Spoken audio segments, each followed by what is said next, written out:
Hello, everybody, and welcome to Ake Arts and Book Festival. Today, we're having a book chat of Bring Back Our Girls, a wonderful book written by two journalists from the Wall Street Journal. We have with us Drew Hinshaw, who is a senior reporter, Pulitzer Prize finalist, a parent, and most importantly, a graduate of New York University. Welcome, Drew. He's joined by his co-writer, Joe Parkinson, who is the Africa bureau chief of the Wall Street Journal. He's based in Johannesburg.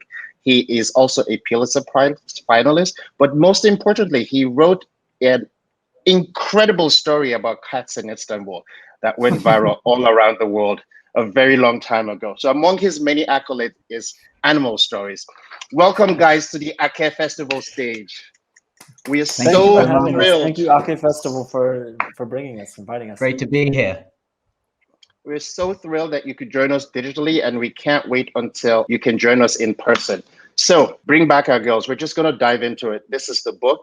I have found this book to be incredibly reported. There are so many stories in here. I'm just so thrilled that this book is finally available to all of us in Nigeria and West Africa through Reader Books.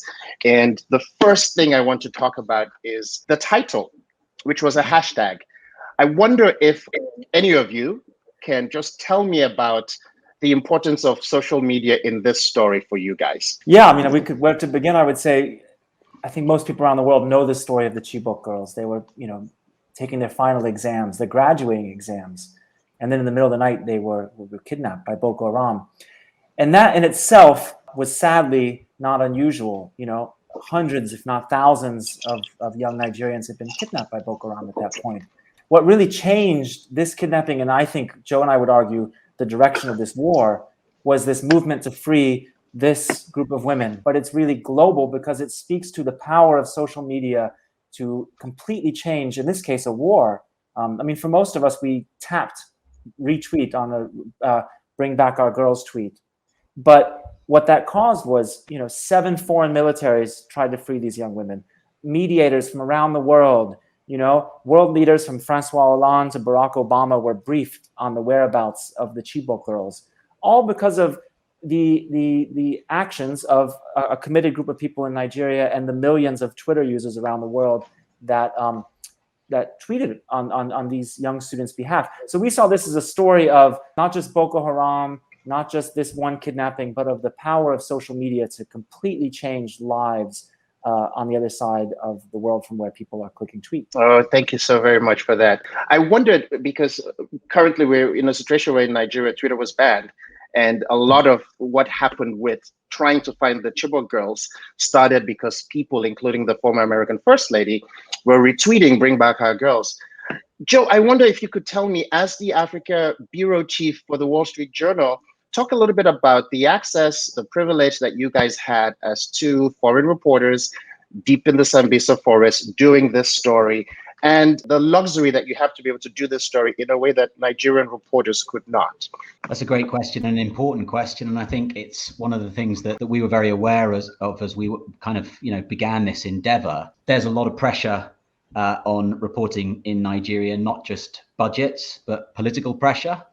The idea of muckraking and doing investigative work is much more difficult. There's much more of a personal cost and much more of a risk. Despite that, there's still some amazing work that's being done. Some of the investigations at Premium Times, some of the investigations by Chike is, who's won awards for going undercover into Nigerian prisons to reveal abuse, is amazing.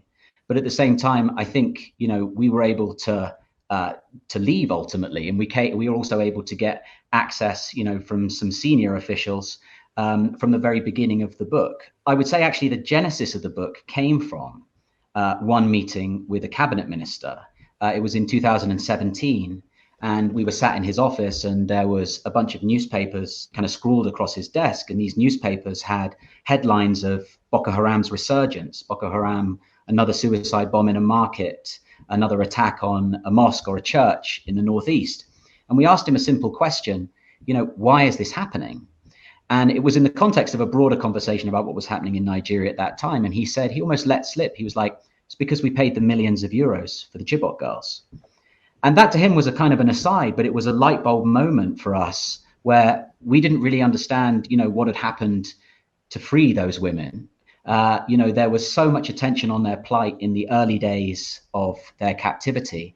And then Twitter and most of the world's attention moved on. There was, of course, still dedicated activists and the families in Nigeria that were trying to draw attention to this story, but really it had dropped off the radar.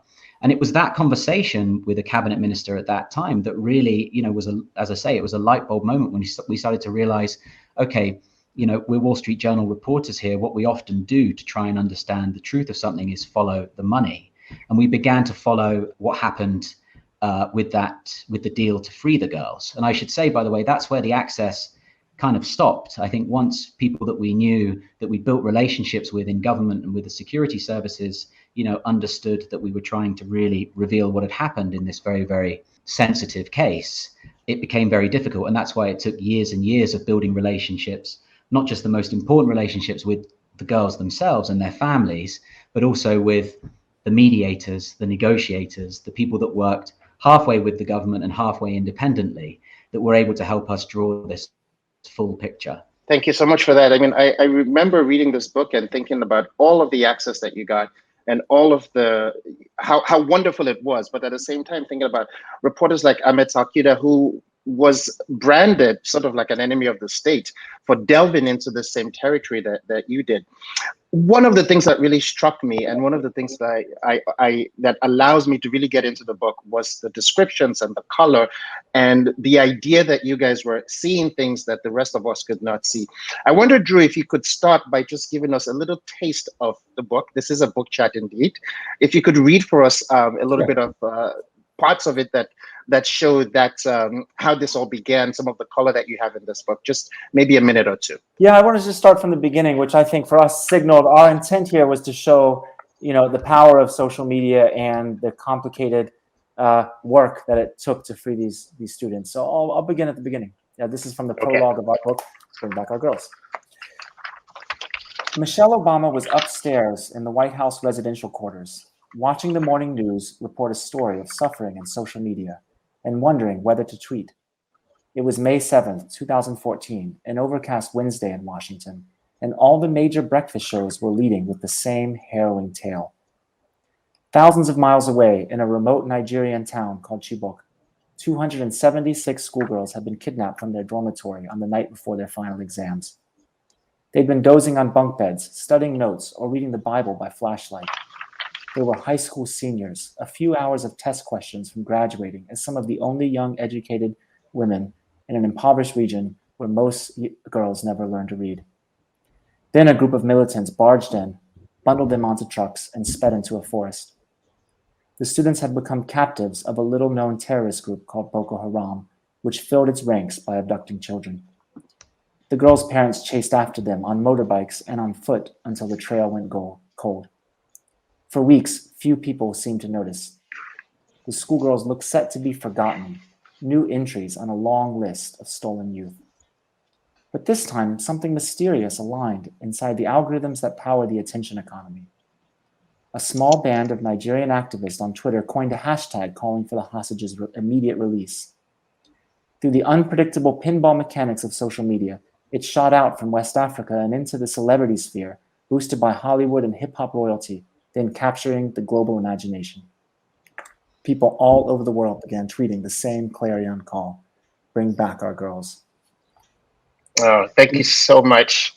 Sure, I can pause there. Yes, that was really, really wonderful. I just wondered, you and your co-writer, you spoke with 20, 30 of the girls. Can you just tell me, how did you get these girls to open up and talk to you, given the trauma that they had been through? Right. We set out to tell the story of what it took to free the girls. And our original ambition, our original project was a 10,000-word piece for the Wall Street Journal. And we conceptualized it as, let's find the mediators, the negotiators, the government officials. We assumed the story of their rescue would be a story of rescuers.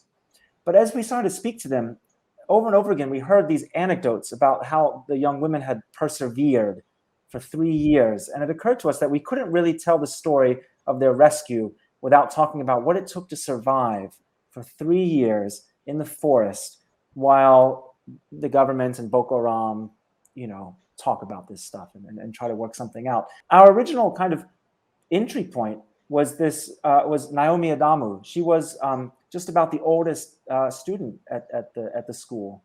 She was 24 when she was kidnapped. She'd struggled for years. She'd had kidney problems and had missed years of school. And she had kept a diary while she was in captivity because she felt that she wanted to bring the world a record of the injustice she experienced. And she felt it was very important to kind of say what Boko Haram had done and put that into the historical record. And as we spoke to her, she recruited her friends, which was, really immensely, because, we're reporters and we wanted to have as much corroboration of everything as possible without kind of, when you're dealing with people who've been through a traumatic event, you're also not trying to grill them. You're just trying to listen and appreciate their time. So she brought her friends, and she brought these diaries out that kind of cataloged what they'd been through. It was an immensely valuable record. And that allowed us to kind of put together the puzzle of what they'd been through for 3 years while this negotiation was ongoing. Yeah. So picking up on that, Joe, I wondered if you could tell me, of the 20 girls, what was it about Miss Adamu's story that tugged at your heart and made this sort of like the center of, or composite of all the girls? All of the young women that we spoke to, and we ended up speaking to 20, and of course there's more than 100 have won their freedom. Many more of the girls are still in the forest, unfortunately. But every single one of these girls had an incredible story, and a very sort of singular story where they made different decisions, and they were in different parts of the forest, and they were torn away from their friends at certain points and separated, and then they were brought back together. But Naomi was a leader from the beginning. The fact that she was older was because she'd struggled in terms of her health. She had this recurring kidney problem that kept her out of school for years. She sort of struggled academically. She didn't find class the easiest, and yet she had this steel, this sort of grit, and this sense of rebellion that made her a leader from the beginning, and the other girls in the forest gravitated towards her. And in fact, as soon as the girls were captured and Boko Haram spent hours in the school sort of discussing what to do with them, Naomi actually smuggled a Bible inside her bag. They got onto the trucks and were being led into the forest, and Boko Haram said, "Give us your cell phones now, collect all of the valuables." Naomi hid hers and then started hiding the other girls' cell phones. And so from that very beginning, she became a kind of source of strength for the others. And that small rebellion, grew over time, as I'm sure we'll talk about, to the writing of these diaries with her friends, to the singing of songs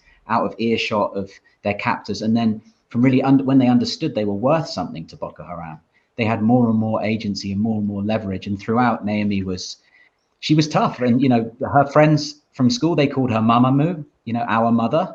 But Boko Haram, they had another nickname for her. They called her the Chief Infidel.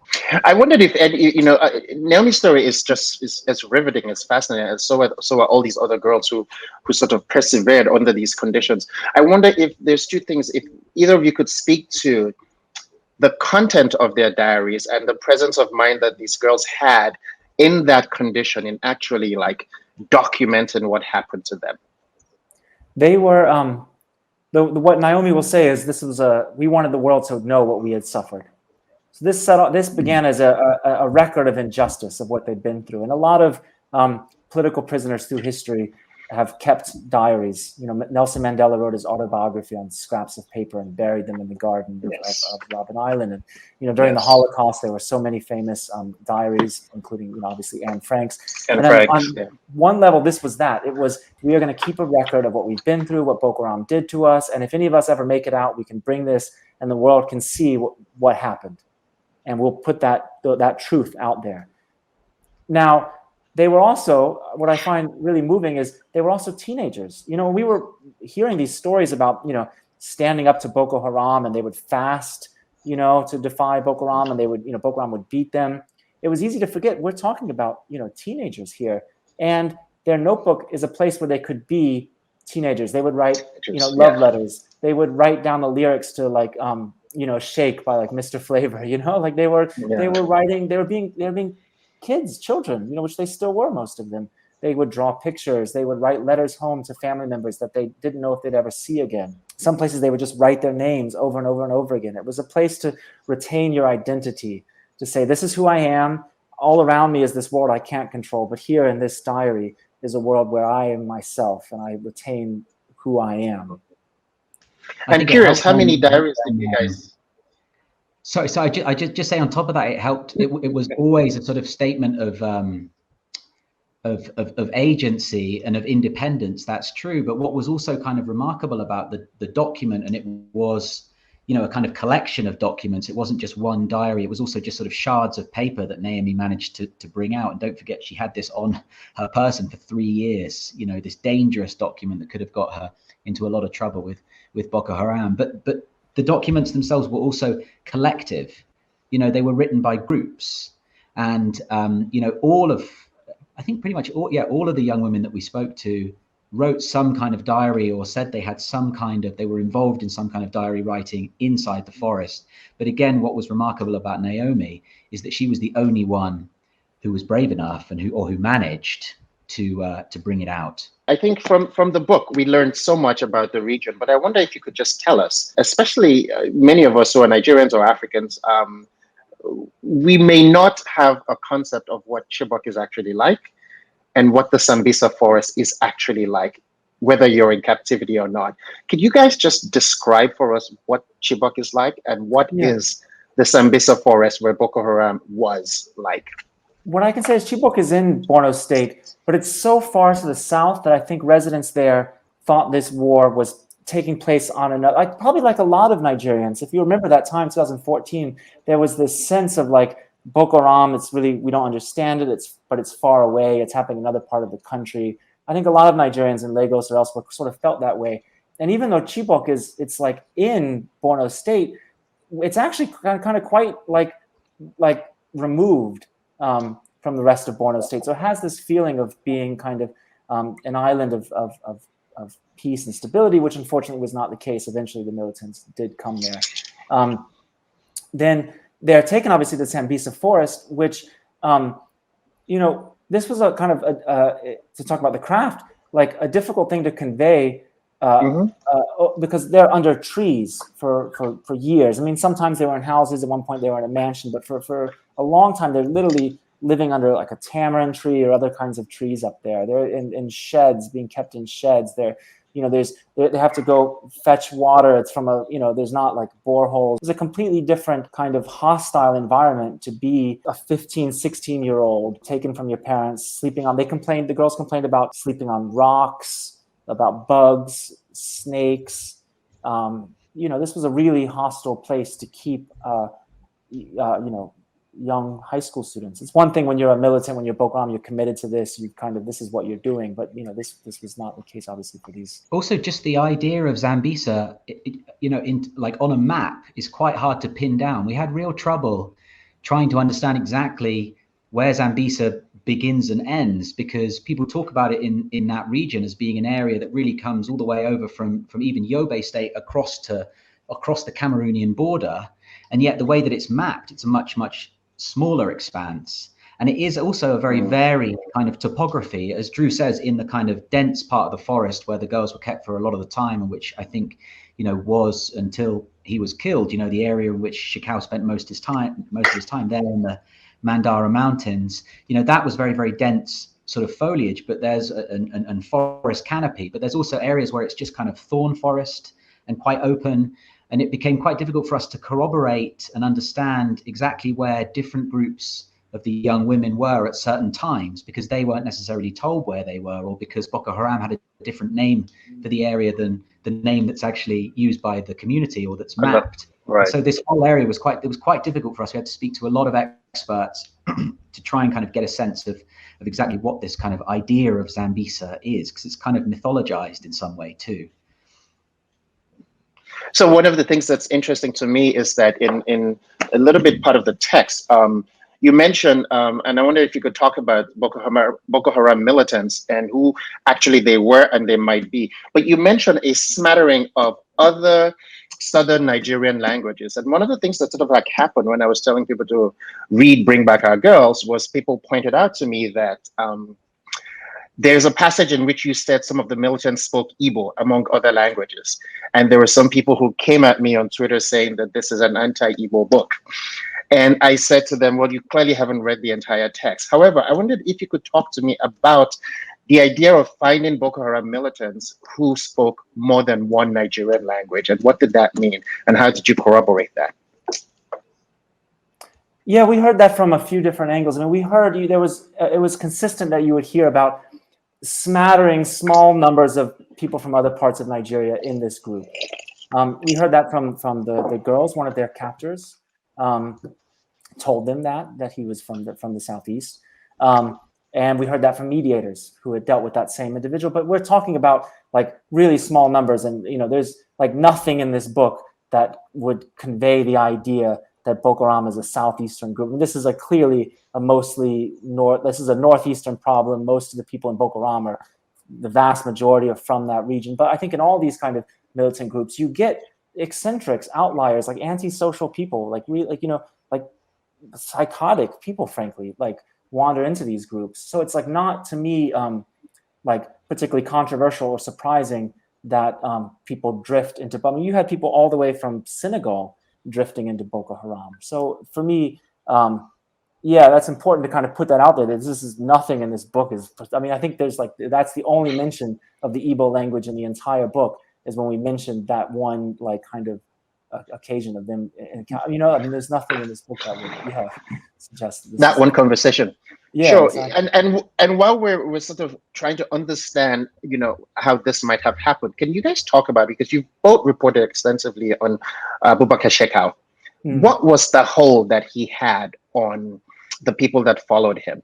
Because it seemed to me that, even according to the text and according to all that you've reported, even people that were part of this maybe didn't always understand what they were doing, but they were following orders. I think there's three explanations people give for Boko Haram when they talk about it. One, they talk about the poverty in the Northeast. Okay, that's there. That's true. They talk about the ideology itself. For Joe and I, where I think we put the accent on what drove people to join this group and follow this man, we have to talk about state brutality.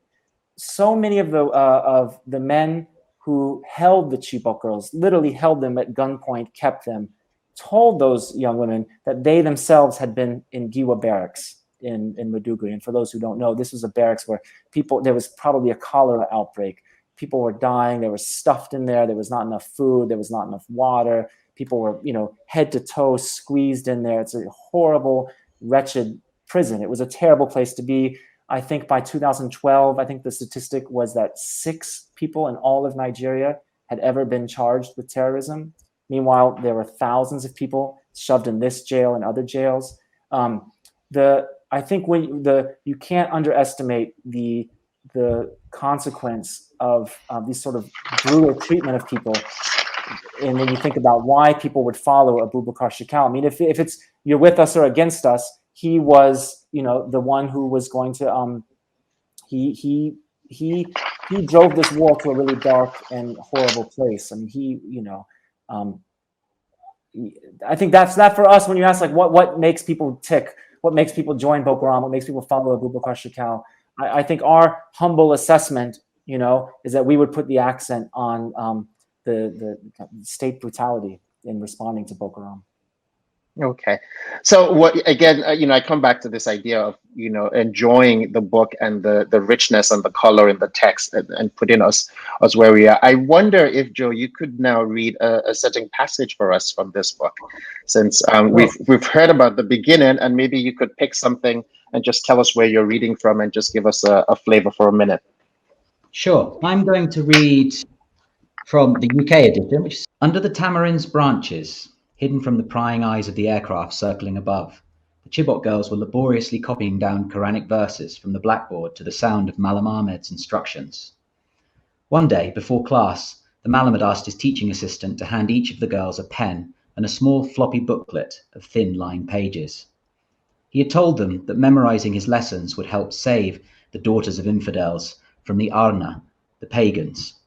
There will be tests, he had warned. Naomi's exercise book wasn't like the one she had used in Chibok. It was bright yellow, 40 pages in plastic cover, printed with an image of Disney's Cinderella standing in front of a horse and carriage. Naomi filled out the box at the top right-hand corner, an apostrophe included. As the daily Islamia classes ground into their 3rd month, Naomi had found herself sitting next to a girl she had only vaguely known from the overcrowded Ghana hostel, one of the school's star pupils. Lydia John had been such a diligent student that she would fall asleep with a book in her lap. At home, her mother, Rebecca, would check on her near midnight to turn off the lamp and close what was often a Bible. Lydia had arrived in Chibok at the start of her senior year, fleeing her hometown of Banki near the border with Cameroon after an attack by Boko Haram, and in her new school, she immediately rose to the top of the class. The new girl spoke the best English and wrote in a bold, loopy cursive. Naomi and Lydia moved in different circles. Naomi hung with her cousins and the girls from her neighborhood she had known since childhood, while Lydia sang in the school choir, the Glorious Singers. While Naomi had struggled with health problems through high school, Lydia breezed through, absorbing the required reading from the second half of senior year, which included A Woman in Her Prime by Ghanaian novelist Asari Konadu and Lord of the Flies by William Golding. When she graduated, Lydia felt certain she'd win a place at a university and had already begun to dress the part, wearing Western skirts she found more fashionable than the local wrappers her mother brought. She was tall and elegant, seemed to wear her clothes more like a girl from the city than a high school senior from a small town Chibok. When she was a girl, a bout of measles had left her with an infected left eye that drifted to one side and made her feel self-conscious. When she laughed, she would cup her hand over her mouth. But by senior year, she'd been starting to think of herself in new ways. Visiting the local photo studio, she leaned towards the camera with a self-assured smile, a hand on her knee, in a white V-neck dress with red pendant earrings. The backdrop she chose was a mansion with plush furniture and gold curtains. This would be her future. By now, in captivity, Lydia was finding it harder than most of the other hostages. She was struggling to sleep, missing meals, and seemed to be lost in the haze of her own fears. Some of the students had found ways to occupy their minds. They braided their hair using a pin they'd carved with a razor blade from a piece of wood, or they fashioned thorn-studded sticks to pull the seams of their mayafis and readjust them so they didn't drag on the dirt or trip them as they walked. Lydia had been spending a lot of time alone. When she spoke, she talked about escaping, whispering about the elaborate plan she was concocting in her mind. Most of her school friends were just trying to hold on. "You're thinking too much," several told her. Lydia began to confide in Naomi during class, and under the tamarind, leaning into the older classmate for moral support. The two talked about music, church, and the gospel singer Mama Agnes. Lydia told Naomi that before she moved to Chibok, she'd been a prayer warrior at her church, one of the evangelicals who banished evil spirits from the community. And Lydia had the talent for writing that Naomi had always wanted for herself. One day after lessons, when they were back behind the fence under the tamarind, Lydia said she wanted to tell Naomi a secret. She checked to be sure no one was looking, and then carefully opened the cover of her blue exercise book and began to slowly flick through the pages. Naomi watched as the mostly blanks towards the front gave way to pages covered in wide, looped handwritten English. She pulled the notebook from Lydia's hands and began to read, her eyes following each curl of the hidden script. It was a written record of their ordeal, starting from the night of April the 14th. Lydia was writing a diary. "You must write one too," she said to Naomi. That's just brilliant and wonderful. And just journalistically, there seem to be so many wonderful nuggets that were gleaned from these diaries. Can you, either of you, talk about one of the smuggling of the food and the bread line that you discovered from the girls in captivity? Yeah, there was at Sure. one point a deal to release.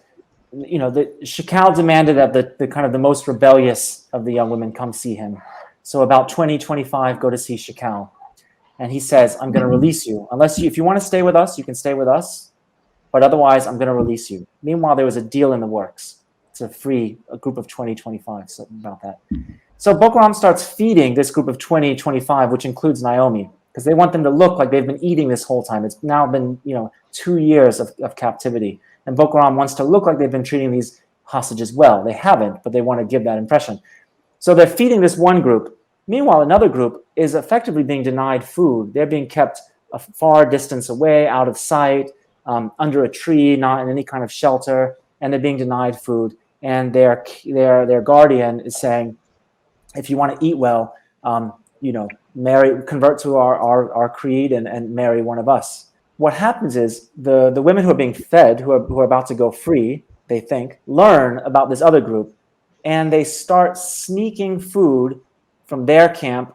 They crawl through grass for hours. At one point, they go through the rain, and they bring food to the other group. They literally cook. They cook rice. They cook other things. They chin chin. They bring all kinds of food to this other group that's being kept under a tree and denied food, and it strengthens the resolve of that group that had been denied food. And the 2025 say to them, don't accept any, don't convert, don't marry one of them, refuse anything they offer you. Let's go home. Like if you say no to this, maybe we'll all go home. And they do. They started a little bit of a rebellion, and some of their guards were furious and actually beat some of the 2025. But that didn't stop them. They kept going, and they kept bringing food and soap and all kinds of like essential items to this group of young women who are on the cusp of giving in and relenting and giving into this coercion. The story was so powerful because, again, it was about not just them giving each other sort of physical strength with like nourishment, in this case, from giving them the food, but it was the solidarity. It was the sense that you're not alone, that we're in this together. As they were crawling through the grass and trying to evade, the gazes of the guards, they even had a kind of code in order to alert their classmates that it was them without having to shout and potentially give the game away. And so they'd learned when they were separated under different tamarind trees to kind of mimic the birds in the trees. And so they would, Naomi described it to us as kind of like a hooting sound, like a sort of owl going like, woo, in order to alert their friends, but not alert the guards. And then when the first of these young women came down, as Drew said, they were so emaciated, they were starving, and Naomi and her friends presented them with this rice, and she said she grabbed her friend and she could just feel her bones. They were in a really tough place, and at that intervention, that crucial intervention, was just one of these moments where somehow they rallied and somehow they managed to save each other. It's just sort of our jaws were on the floor the whole time when we were listening to them speaking, because it's just so inspiring. And Drew and I were saying before we came on this call as well, we just the whole way through the reporting and the writing as well, just thinking to ourselves, we could never have been that strong, could never have been as strong as they were. It's phenomenal. It's truly, truly incredible what you've brought to us, the stories about these girls. I wondered if we could also talk about a little bit the outside mediators, because I don't really think that it's well known the role that Switzerland played in trying to bring these women out, or even the fact that I don't think many in the world know that ultimately huge bounties were paid. So can you talk about the role of the outside mediators, the ransom, how much money went into this, all the stuff that you reveal in the book?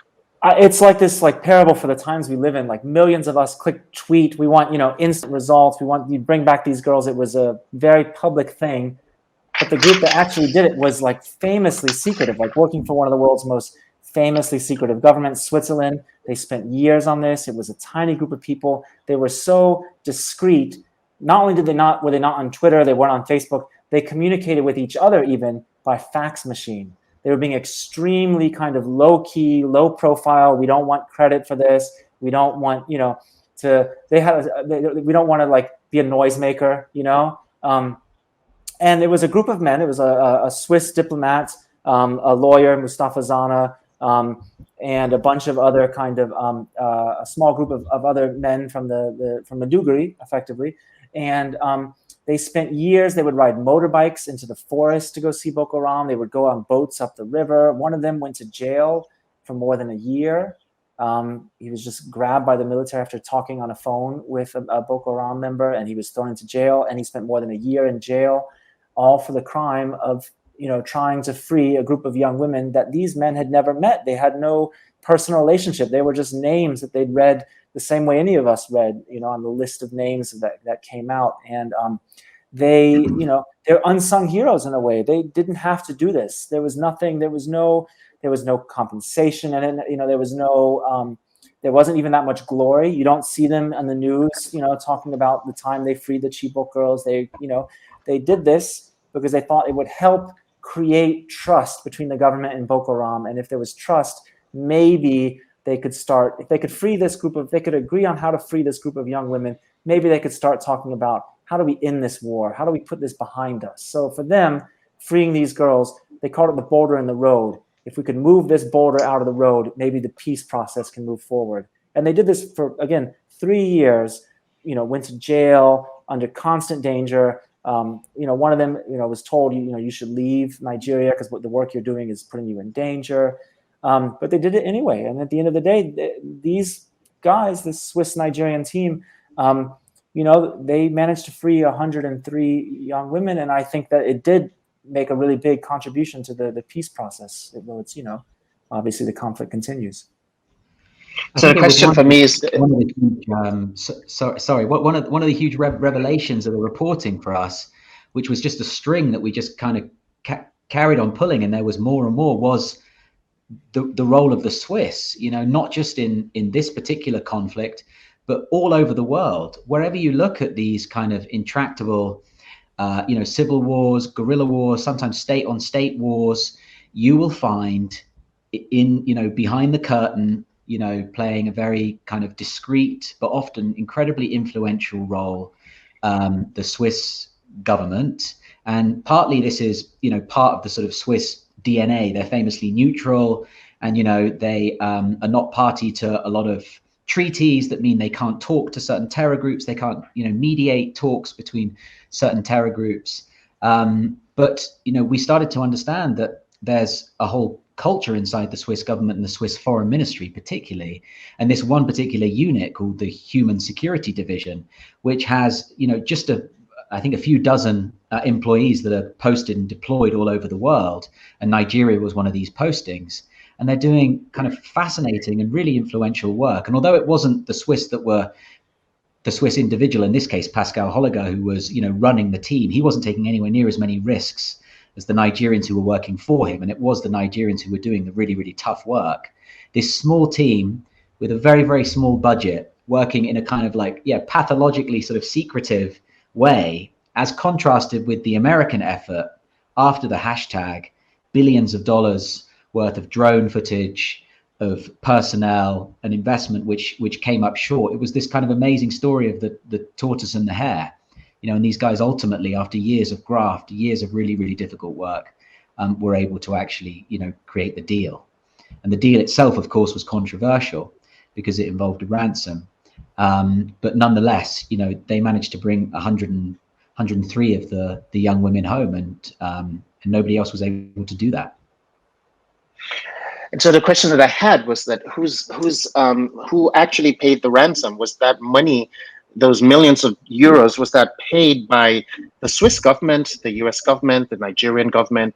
I mean, who paid the ransom according to your reporting?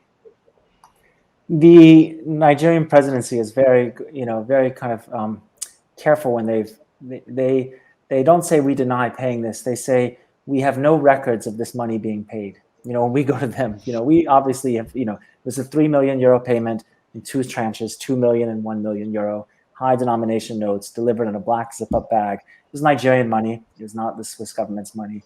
And the Nigerian presidency says, the relevant agency, which is the DSS, has no records of this money being paid. So that's and you can understand their point of view. You don't want to kind of make it a point. Ransoms are a very morally complicated thing. You're freeing one group of young women, but something the U.S. government was saying over and over again to the Nigerians, which is one of the many reasons this took so long.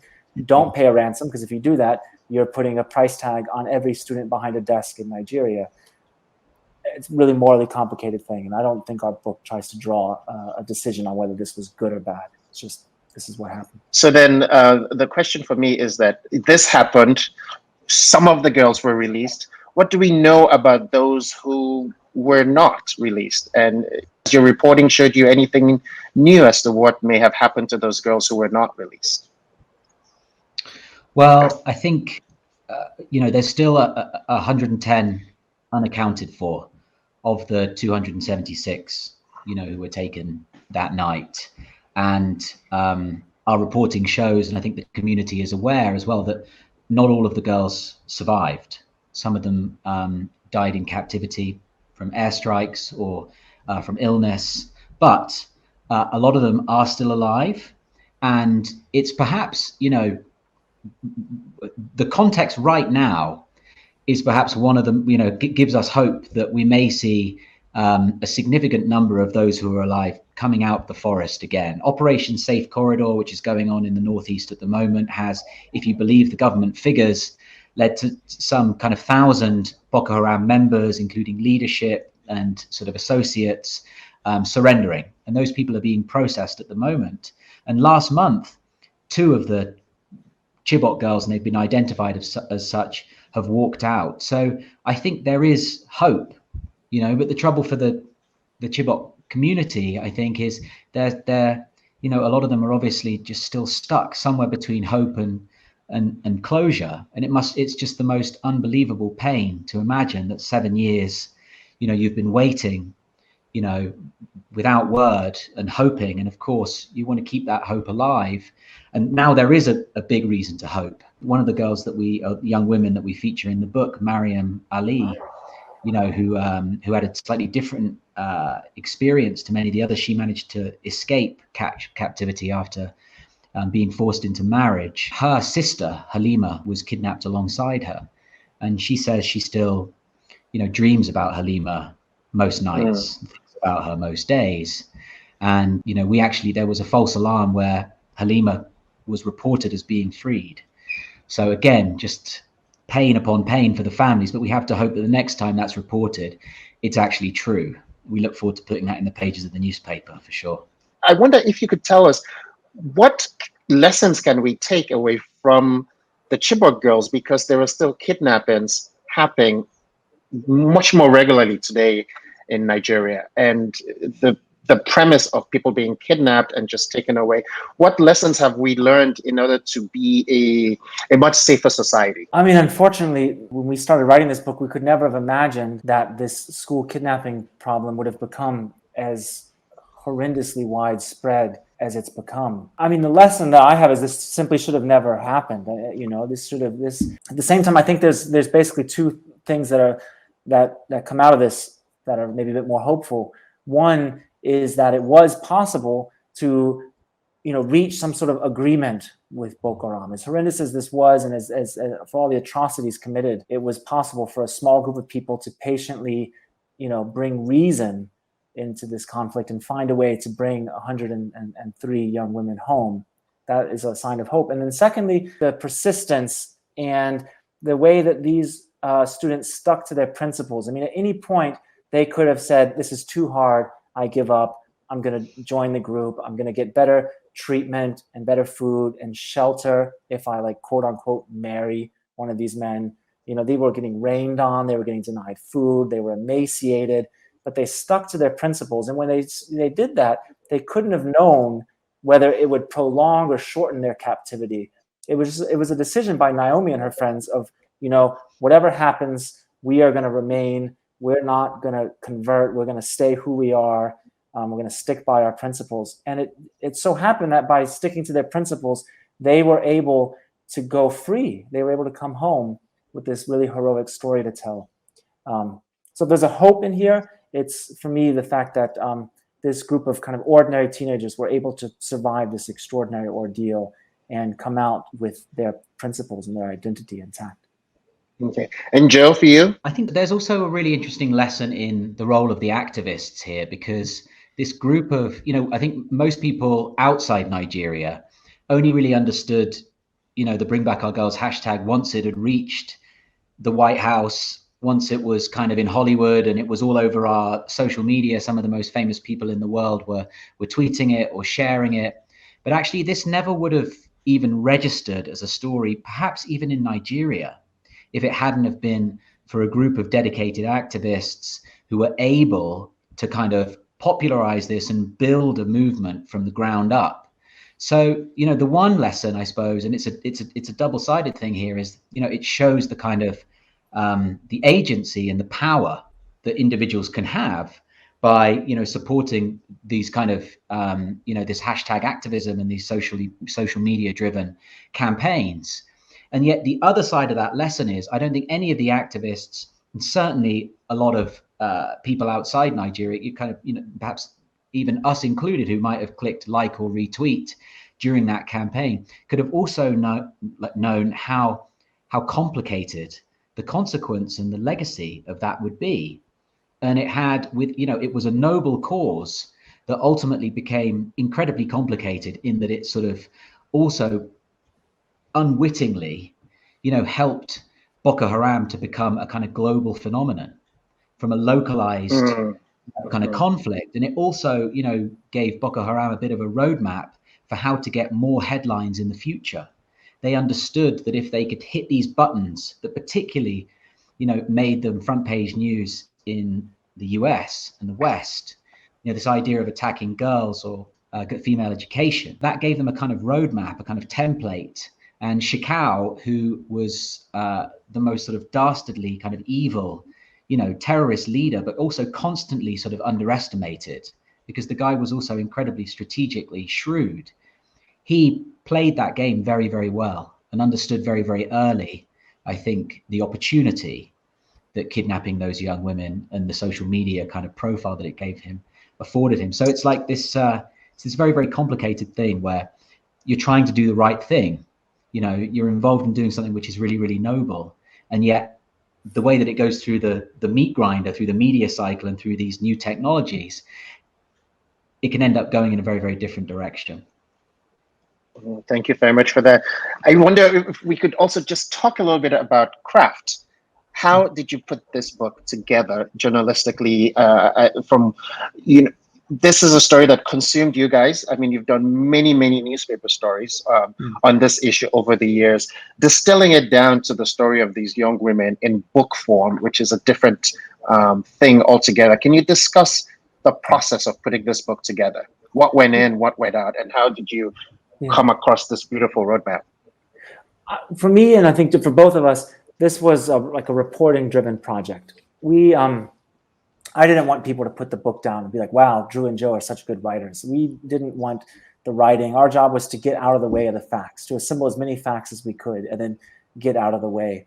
So we spent, 5 years traveling constantly, to Yola, Maiduguri, Abuja, Washington, D.C., we interviewed Jack, from Twitter, Switzerland. We had to learn how, a big part of this book is that the U.S. sent drones to free these young women. Was that the right tool? We had to learn how did drones work? I didn't even know the extent to which, like, Germany is a big part of America's drone war. So we were in Germany. We had to learn about, there's this huge set of topics that this one story encapsulated: ransom payments, these negotiators, who are these people? Switzerland, why does it do this? The backstory of Boko Haram, the story of Chibok, which is its own kind of, history. So craft-wise, I think this was about reporting. This was about going there, meeting people, spending a lot of time, not just with the main characters, but there's people whose names aren't even in the book that we spent, hours with, getting to know, hearing their side of how things. And our goal here was, Boko Haram has kidnapped, thousands and thousands of children,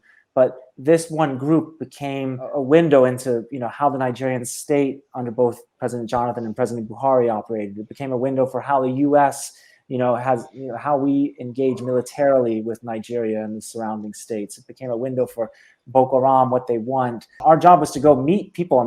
Just like literally get on a plane and immediately go to Baltimore so we could meet someone who had once worked in the Obama White House, and then go right back to Yola so we could have conversations with people who'd been kidnapped. That's what it was like craft-wise. I would say that makes me, listening to Drew there, it makes me think about the first question that you asked me about privilege, because what we're describing here is this incredibly kind of travel and sort of quite cost intensive process of being able to follow the story. And that's why we were very, very lucky that the Wall Street Journal had a huge amount of interest in the story. And as you said, we were able to write a bunch of news articles about this that helped us kind of build the contact book that enabled us to be able to ultimately see that it could be a book.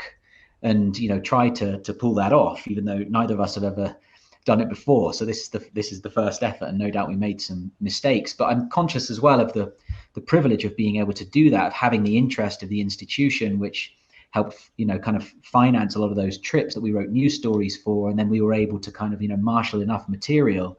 And I just hope that we're kind of contributing to the historical record here, because this was a story that started in northeast Nigeria, and it's of most consequence to the conflict and to the state of Nigeria, but it was also something which was an important moment globally. It was an important moment in the history of the internet and the history of hashtag activism. This was the first hashtag that started a military intervention. It wasn't Stop Coney, because Stop Coney, which came the year before, was basically a re-announcement of troops that were already posted. This was the first foreign drones, seven foreign militaries came in, after the Bring Back Our Girls hashtag completely globalized this. And it was a real moment. And we wanted to try to capture that in its totality, putting the young women at the center of it, but also trying to put it inside that very first sort of 21st century context.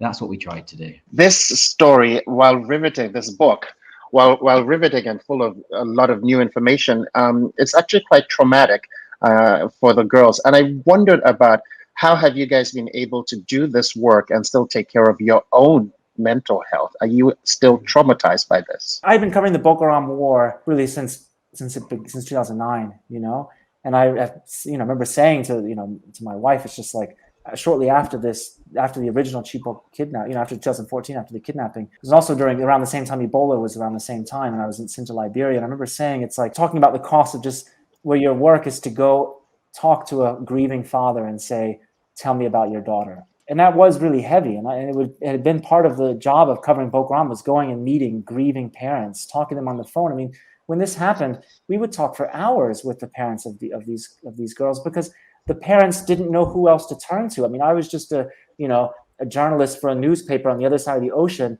but they would spend hours on the phone with you just because they wanted someone to do something and they couldn't figure out what else to do other than tell a journalist, this is what happened, For me, the fact that there's a global part of this book, that part of it takes place in Geneva, part of it takes place in Washington, part of it takes place in Paris.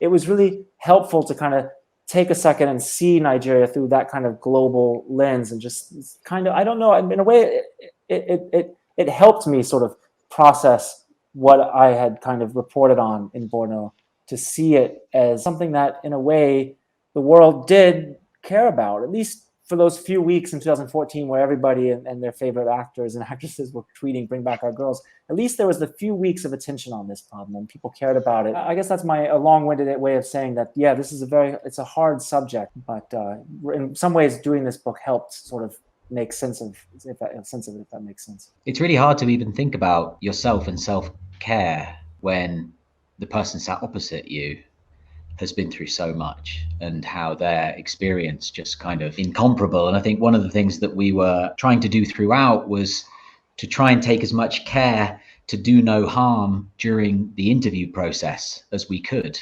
We were constantly thinking about our subjects, the families, the young women especially, and we sought a lot of expert advice from counselors and from professionals about how to do that. And even though we've, as Drew said, both of us have worked in, and I think, what Drew said about some of the parents looking for someone to talk to in the immediate times after the kidnapping, because it felt like there was no one who was listening or no one there to turn to, is absolutely true.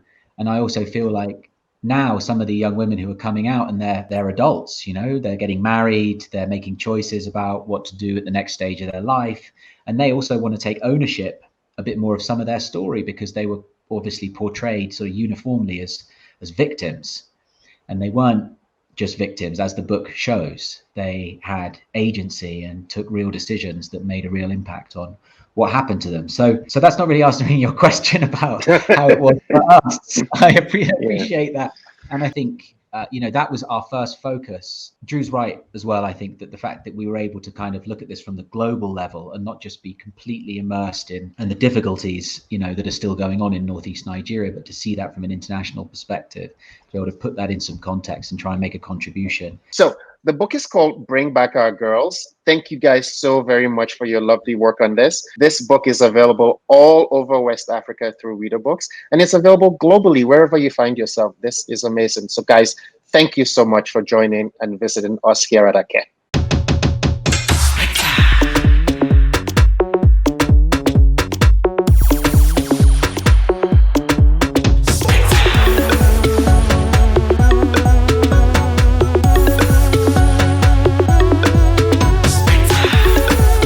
That 5 minutes madness only you can understand.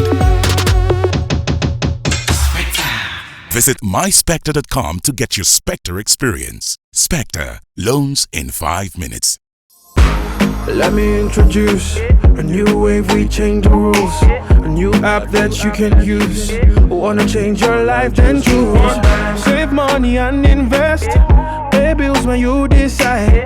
Safe and secure for you when you need a loan. Request it. One bank for you, one bank for me. So chill and enjoy the ride. Stop the call and to count on it. One bank. One Bank by Sterling. Open a current account and start transacting.